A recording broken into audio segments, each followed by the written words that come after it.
Assalamualaikum warahmatullahi wabarakatuh. Apa khabar penonton sekalian yang bersama dengan kami jam 7 pagi. Assalamualaikum, bersiaran langsung daripada studio penyiaran Digital TV Al-Hijrah. Baik Ustaz, bila mana berlakunya banjir, keadaan yang sangat ekstrim berlaku, kita dah ambil cuba kita bayangkanlah sekiranya nak tunggu bot penyelamatan tu lama nak tunggu, dan air pun makin lama cepat naiknya, banjir kilat begitu, tunggu helikopter pun tak sampai. Jadi keadaan masuk waktu solat dah, boleh solat tetapi keadaan permukaan air yang tak rata, ataupun mungkin yang Ustaz sebut tadi air dah separuh badan macam ni. Mungkin Ustaz boleh tunjukkan demonstrasi macam mana agaknya solat yang begitu Ustaz, kalau nak solat dalam keadaan ekstrim sebegitu Ustaz. Sahabat-sahabat penonton, dia pernah berlaku sebenarnya kepada sahabat-sahabat yang air sampai ke bumbung. Mereka duduk ke atas bumbung. Jadi dalam keadaan bagaimana mereka nak solat?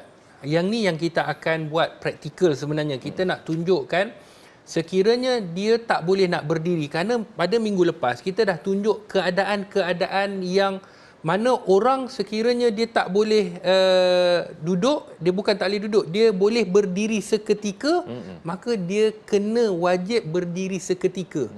Kan pada minggu lepas solat dalam kapal terbang dan sebagainya. Jadi Ustaz nak tunjukkan praktikalnya sekarang ni. Nak jemput model ke Ustaz? Belum lagi, tunggu dulu. Ustaz tunjuk dulu. Simpan dulu. Ustaz tunjuk dulu, Ustaz nak buka kasut supaya senang. Baik.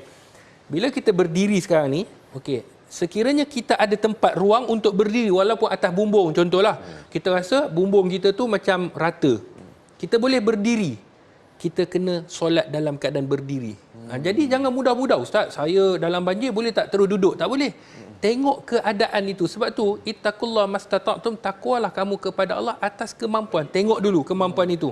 Sekiranya kamu atas bumbung dan tak boleh dah, maka kamu kena solat dalam keadaan duduk. Dalam keadaan ada dua cara duduk yang dibenarkan. Satu iftirashi, satu tawaruk. Iftirashi ni seperti mana kita tahiyat awal. Ustaz tunjuk Okey, fokus minta maaf Ustaz menunjuk di belakang, nak tunjuk kaki. Nak tunjuk kakinya. Duduk iftirash. Iftirash begini. Kan begini, nampak? Ni maksudnya kita duduk tahiyat awal. At-tawaruk kita duduk tahiyat akhir. Dua kedudukan ni dibenarkan Ustaz. Betul. Begini ataupun kita duduk begini. Dan satu lagi kita boleh duduk di atas, maknanya atas ni. Kita punya atas tumit kita. Begini. Inilah yang dilakukan oleh baginda Nabi SAW. Maka cara duduk itu tiga tadi, maka kita boleh duduk seperti mana keselesaan kita. Baik. Ustaz tunjuk praktikal. Sekiranya duduk, kita solat dalam keadaan duduk. Sebab ramai dia tak boleh berdiri Ustaz, memang tak boleh berdiri, dalam keadaan bahaya. Kalau berdiri tak seimbang boleh jatuh. Baik, macam mana kita nak solat dalam keadaan ekstrim tadilah, dalam keadaan solat atas bumbung. Yang pertama, kita tahu masuknya waktu solat. Okey, masuknya waktu solat, dan kita duduk seperti mana kita menghadap kiblat. Okey, kita menghadap kiblat, kita semayang dalam keadaan duduk beginilah, mengikut keselesaan kaki kita. Mengikut apa yang kita mampu, boleh. Jadi kalau ketika itu kita boleh begini, kita buatlah. Okey. Kemudian kita lihat daripada bagaimana kita nak buat. Contohnya kalau boleh sujud. Dia boleh sujud seperti biasa. Maka sujudlah seperti biasa. Contoh Ustaz sujud seperti biasa. Kalau dia boleh sujud seperti biasa, dia sujud seperti biasa. Ini dinamakan sujud seperti biasa. Maka kalau dia boleh sujud seperti biasa, sujud.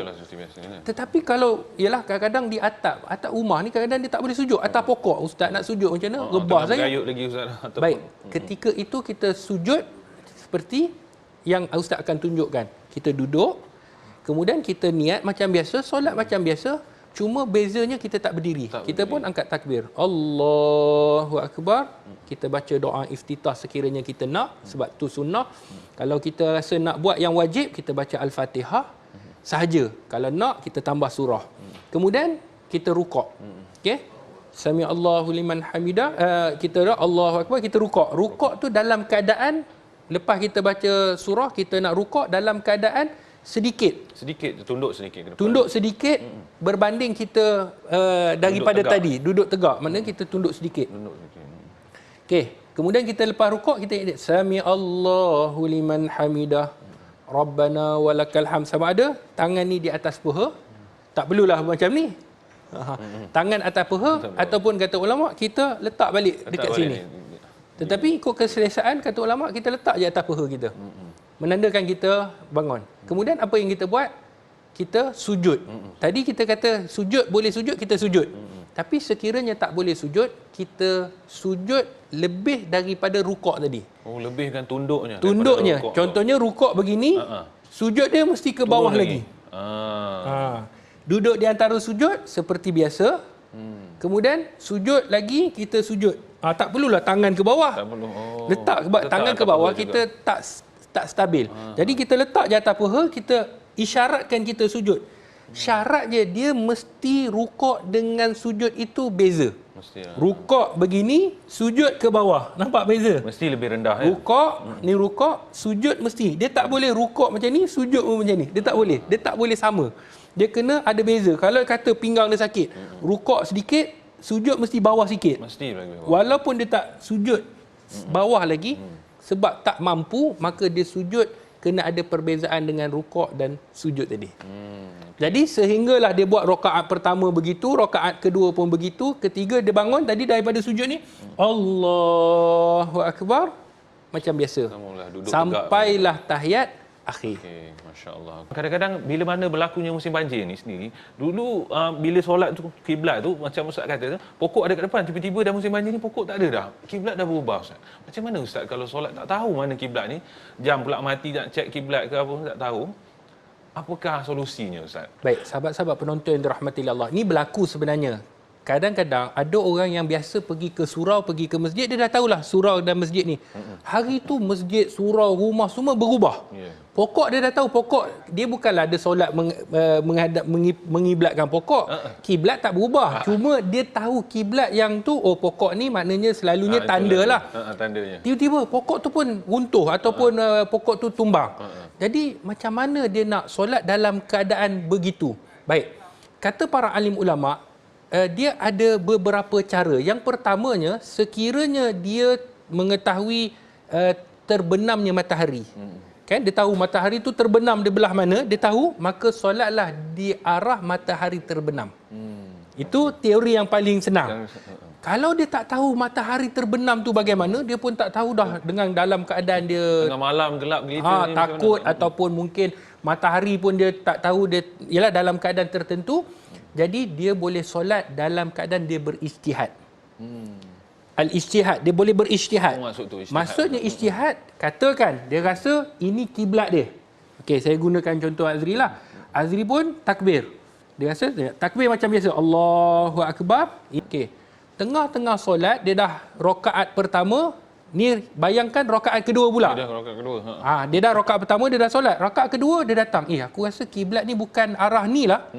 Arah belah, sikit belah sini. Dalam solat tu sendiri? Dalam solat. Sebab dia tak tahu. Maka dia beralih kepada apa yang dia rasa. Boleh begitu Ustaz? Boleh. Bila dia dah solat, rakaat kedua. Ni kata ulama dalam fiqh, kitab Al-Majmu' Syarah Al-Muhadzab, karangan Imam Nawawi. Bila dalam rakaat kedua, dah masuk rakaat ketiga, dia rasa aku rasa kiblat belah sinilah, aku rasa yang ketiga dia boleh beralah pula ke arah yang mana dia ijtihad tadi. Kemudian rakaat keempat, dia rasa salah ni, kata ini bukan sini, main-main Nazri ni memang dia punya ni jenis wahwat syaitan ni besar. Jadi dia kata bukan sini, dia arah belah sini, dia boleh beralih. Maksudnya selagi ada rasa kepastian, mesti kena pastilah. Dia mesti rasa pasti. Walaupun pasti itu salah tadi tu. Ya. Maka adakah sah solatnya? Kata ulama sah. Subhanallah. Tapi kalau dia dah tahu arah kiblat, sahaja itu macam ni lah ustaz, kita nak solat, kan sekali-sekala tukar selera, maka solatnya batal. Itu memang nakal Azri. Memang batal. Baik, sekiranya yang kedua, situasi kedua. Saya dengan Azri tanya saya, ustaz, kiblat mana? Walaupun ustaz saya pun tak tahu. Contoh, saya pun tak tahu. Dia kata saya rasa arah ni. Maka dia solat arah dia yang dia yakin, bukan atas saya yang yakin. Oh gitu. Kalau saya tak tahu juga. Jadi saya kata, Azri, belah sinilah, maka ijtihad tidak boleh memotong ataupun tidak boleh membatalkan ijtihad. Maksudnya saya berijtihad juga, dia berijtihad juga. Dia rasa arah sini, saya rasa arah sini. Dia ikut arah yang dia rasa, bukan ikut arah yang saya rasa. Itu yang kedua. Baik, yang ketiga. Contohnya Azri solat arah sini. Okey. tiba-tiba saya ni tahu kiblat memang arah ni. Memang yakin. Memang yakin saya tahu arah ni kiblat. Yang ni kadang-kadang berlaku bukan saja banjir. Kadang-kadang kat rumah, pergi rumah solat datang tetamu. Tiba-tiba solat arah tentang. Kita yang nampak ni apa yang kita nak buat? Ada dua cara untuk kita buat. Sama ada ni dalam keadaan banjir ataupun bukan. Dia benda fiqh ni dia fleksibel. Baik. Kalau kita tengok kita datang tuan rumah ataupun dalam keadaan banjir, kita tahu kiblat arah sini. Yang pertama, cara kita boleh menegur dengan perkataan kita. Oh, boleh cakap. Boleh cakap. Kita kata, Azri, kamu punya kiblat arah depan. Jadi dia ni yang dengar, dia beralih saja. Kita tanpa sentuh. Oh, tak perlu sentuh. Cakap pun boleh. Cakap boleh. Kita bercakap, jangan dia bercakap. Kena cakap bahasa Arab Ustaz sebab dia tengah cakap bahasa Arab. Tak, kita cakap bahasa Melayu saja. Bahasa Melayu pun boleh. Bahasa Arab dia kalau bercakap bahasa Arab dia pun tak faham. Jadi kita kata, okey Azri, kiblat salah. Pandang ke depan. Dia yang dengar ni, dia kena arah ke depan begitu. Boleh begitu. Dia boleh, tidak jadi masalah. Bukan maksudnya dia tengah berkomunikasi dengan orang lain, dia keluar waktu bukan. Tak, sebab dia tak bercakap, dia masih dalam solat. Yang bercakap saya yang tak solat. Okey. Itu yang disebutkan dalam kitab. Yang kedua, okey, sekiranya kita cakap dia tak nak dengar, degil lah ni. Dia kata dia tak boleh. Itu memang Azri Ustaz. Jadi apa yang kita nak buat? Maka di dalam hadis Nabi sallallahu alaihi wasallam Ibnu Abbas pernah duduk dalam rumah baginda Rasulullah. Dia kata bitu ala bait khalati, aku telah duduk dalam rumah makcikku. Maka pada waktu itu Nabi sallallahu, ni riwayat Imam Ahmad. Pada waktu itu Nabi sallallahu alaihi wasallam bangun untuk solat malam. Dan aku pada waktu itu ikut seperti mana yang Nabi buat. Kan? Okey, ni contoh Ustaz bagi contoh. Okey, Zri sana sikit. Okey.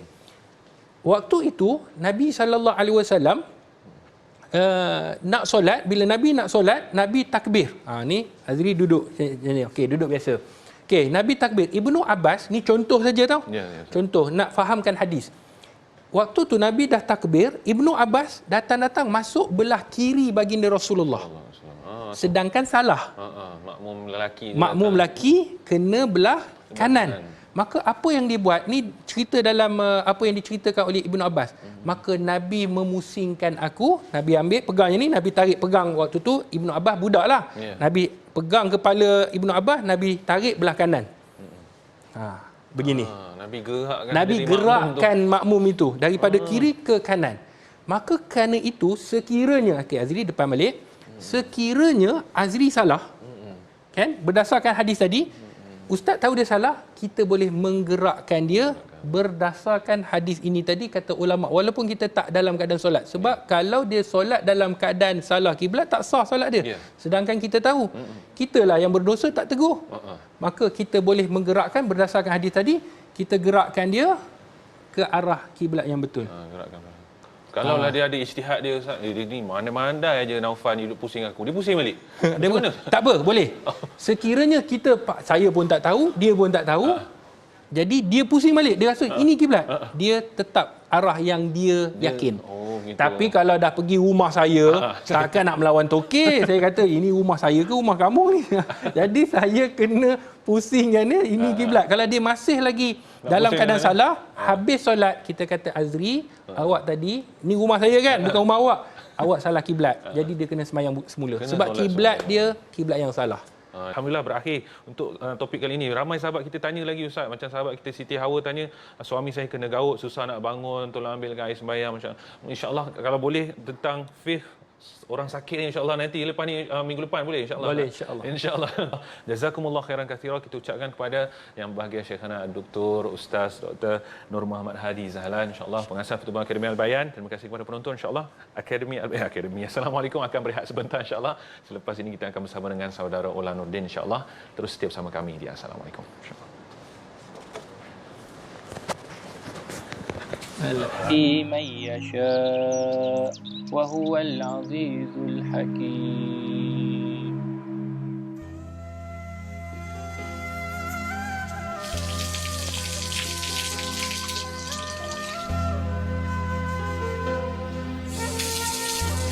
Dapat ansar